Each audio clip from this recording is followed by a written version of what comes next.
Okay, we'll just wait for some folks to return.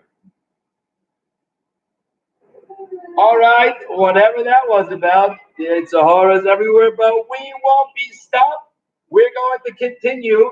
So I wanted to tell you two amazing things that the Zohar tells us as our matzah is baking. Matzah is known as the food of asvasa, the food of very good, of curing. Yes. And the second thing is actually called michla de mehemnusa, the food of faith. When we ingest, literally when we eat matzah this year, every year, but especially I think it's so important for this year, when we eat matzah, actually what happens is we actually become healthier, but gashmias, of course, beruchnias, and it helps our faith.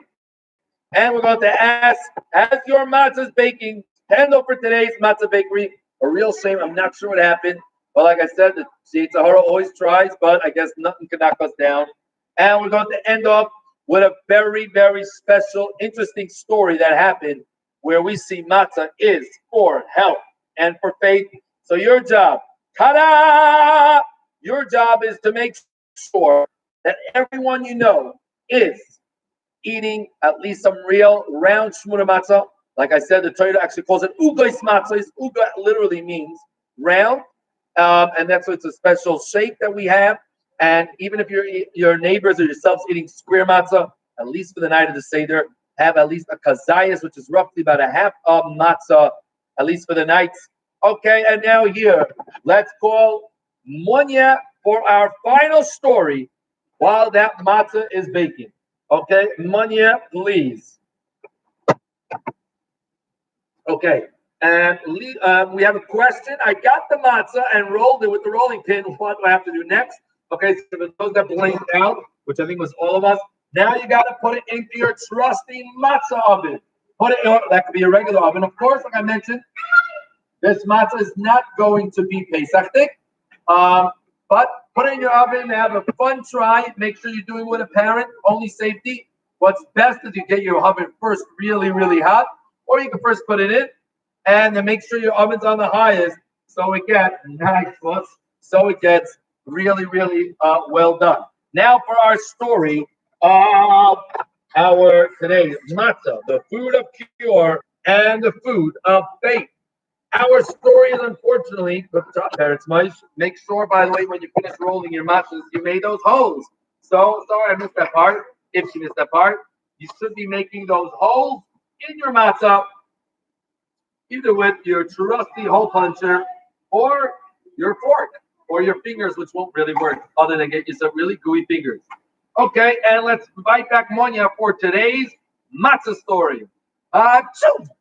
Спасибо большое, thank you. Okay, story wakes us back very, very many years ago. And this man with lovely, lovely daughter, and she was one day she come home very, very big headache. Now, little daughter come home not too well. In fact, very not too well. It was very, very not too well. And don't know what to do. Doctor say, нехорошо, это плохо, and not good, very bad. So don't know what to do. Papa cry, mama cry, baby eat ice cream, but it's not part of the story. Now, then someone say, hey, you go to bracha of the Slovenia, you get blessing from Lubavitch Rebbe. So man go to Lubavitch Rebbe, and he take daughter in. Menachem, I forget this part. What happened? Okay, so basically they go to the Rebbe, and the Rebbe looks at the daughter very, very sharply. And the Rebbe says, I don't really see any problem. I know the doctors say there's a terrible growth in her head that's extremely dangerous, that she needs an operation, but I don't really see a problem. So check your tefillin and your mezuzahs, Make sure you're careful with kosher, and that would help you. Anyways, time passed, and the doctor finally called up the man. And what happens? Yeah, so basically, what happens is man says, should I make operation? Yes, operation. No operation. Or yes, operation. Oh, I asked it already. Okay. Just minute. I don't know the rest of the story. So basically, he's dilemmaing now. He has a dilemma. Should I do that operation or not? I know the Rebbe gave me a bracha, but let me just at least make an operation. Let me lace. His Yetzer Tov said, what about what the tzaddik says?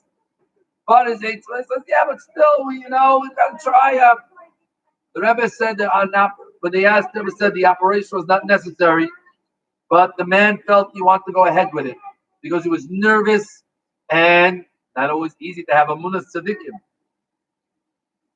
The operation, when they operated on her head, and to their astonishment and shock, the doctor said, I don't see anything in her brain. She is completely healed. As quick as Hashem could bring something, Hashem can make it disappear. And that's what we're begging Hashem for today. And So the problem was the operation finished, and now they put you under a special sleep. But what happened was she was not waking up. She stayed asleep, and she was not waking up. So now the man was a little embarrassed, and now he needed a bracha that she should wake up. He came to the Rebbe. The Rebbe actually held some matzah for afterwards. It was already after Pesach. The Rebbe pulled out some matzah. I believe it was after Pesach. The Rebbe still had some leftover matzah. And the Rebbe said, we know in Zohar that matzah is the food of healing and the food of faith. So the Rebbe said, for her, the matzah should be a food of healing. And for you, what's it her fault that you didn't have enough faith? The matzah should be a healing for her, and it should be some faith for you that you should have more amunah. And so the man took the matzah, he ate some of it, he went to the hospital, put a little in her mouth, and Baruch Hashem, she woke up. So my dear friends, amunah tzaddikim, when the Rebbe says something, to understand that it's real, and real in this world, practical. And of course, we're trying to make sure this year, making sure every Jew has matzah shmura is much more difficult. But I told you, Baruch Hashem always gives us a medicine for all the challenges. First of all, He should take this away miraculously in the month of Nisan and the month of miracles. But till then, you can use Uber, Baruch Hashem. You have many, many different ways to actually deliver matzah without having to go to their houses. Your Uber, etc., etc. So make sure every last Jew has this incredible food of curing and food of healing and food of faith. That we should have the amunah. And like the Yidden at the time, they knew it was dangerous to bring the carbon Pesach, but they knew it doesn't matter. And like the women that said, we are ready. And like today's Kinderlach, the children are ready and saying, we want Mashiach now. We are ready to leave. And let us be all cured from our physical issues, from our spiritual issues, and let us be a true Yetzias Mitzrayim, leaving our Yetzer Hara, leaving the shtick of this world, leaving the plagues and the makkahs of this world. And the main part, going, the fifth cup, going to the Geula Mitzvah Shlema. And now, before you leave, don't leave yet. We have a present for all of you. Here it is. Okay, can't take it through the screen, but the help of the amazing Chabad staff, we have this really, yes, 4 reallys, cool, amazing activity book. So it will be on the porch of 711 Meadow Street. 711 Meadow Street. So Unit 7, 11 Meadow Street. That is actually the Gematria Yud Aleph Nisan. It's there anyway? They're coming there almost. So Yud Aleph Nisan, because Yud Aleph is 11. Nisan is the 7th month, counting from Tishrei. And on the porch, please only touch one. Do not karanify. Okay, so just be careful. Take 1 or 2, whatever it is. Probably take 1, I think. And you come pick it up from our porch. A really fun, full, many page activity book. Everyone a kosher for the Pesach. We're not done yet. We'll see you back Tomorrow, Be'ez Hashem, we will produce a schedule Be'ez Hashem for this week. And sorry, I know we said the raffles. Greg Mom made the raffles already. If not, I do apologize. I will have them ready. We will. This is your last call. Thanks for the final people that sent in their projects for the Mishkan and Mikdash project. For those that were not here before, we had a special project, so you can still do it today because we'll do it tomorrow. I'm pushing it off one more day to make a project about the Mishkan, Mikdash, or the Big Kahuna. Some of you sent in building blocks. Some of you sent in slideshows. And some of you actually made amazing arts and crafts. Hopefully, I'll have some way of showing you them tomorrow. Have a great day. And now. Okay. And I Sefer HaMitzvahs. Don't forget to do Sefer HaMitzvahs. Okay, if you're still here, let's chaparai then some Sefer HaMitzvahs. And the Sefer HaMitzvahs is as follows. What is today? I don't know. I'm trying to figure it out. Okay. We see it. Today, Sefer HaMitzvahs, continuing the Sefer of Torah, all about purity. About purity. And this is the mitzvah to toivel in a mikvah. When you have different types of tumah, one of the parts of it is to actually go to a mikvah and to purify yourself.